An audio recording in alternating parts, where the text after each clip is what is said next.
સુરેન્દ્રનગર જિલ્લાના ધ્રાંગધ્રા તાલુકાના મીઠાણ ગામના રામજી મંદિરે તારીખ 4/8/2025ના રોજ રાત્રિના સમયે આરોપી પ્રવીણભાઈ અમશીભાઈ થરેશા નામના શખ્સ દ્વારા ભગવાન શ્રી રામ તથા લક્ષ્મણજીની પ્રતિમા ઉપર ચડાવેલ બે હારની ચોરી કરી હતી. ગુના સંદર્ભે સુરેન્દ્રનગર જિલ્લા લોકલ ક્રાઇમ બ્રાન્ચે આરોપીને માનપુર ગામની સીમ વિસ્તારમાં આવેલી વાડીમાંથી પકડી પાડી મુદ્દામાલ કબજે કરી વધુ કાર્યવાહી માટે ધ્રાંગધ્રા તાલુકા પોલીસને સોંપવામાં આવેલ. ધ્રાંગધ્રા તાલુકા પોલીસ દ્વારા આરોપીને આજે નામદાર કોર્ટમાં રજૂ કરી આરોપીના 3 દિવસના રિમાન્ડ મંજૂર કરાવ્યા હતા. આ સાથે જ આરોપી દ્વારા કેવી રીતે આ ચોરીના અંજામ આપ્યું હતું તેનું રિકન્સ્ટ્રક્શન કર્યું હતું.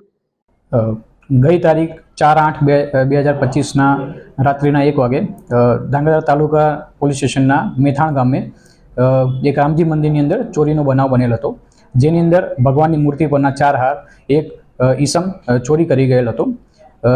આ સમગ્ર ઘટનાની પોલીસે તપાસ કરતા સુરેન્દ્રનગર જિલ્લાની એલસીબી ટીમ દ્વારા આ જે ચોર છે તેને પકડી પાડેલ હતો અને સમગ્ર મુદ્દામાલ છે એ રિકવર કરેલ છે.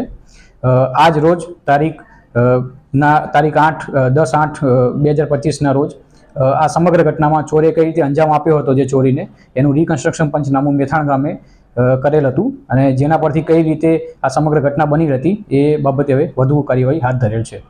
જેડીસી ન્યૂઝ સાથે દિનેશ ગામવા સાથે જયેશ કુમાર ઝાલા, ધ્રાંગધ્રા.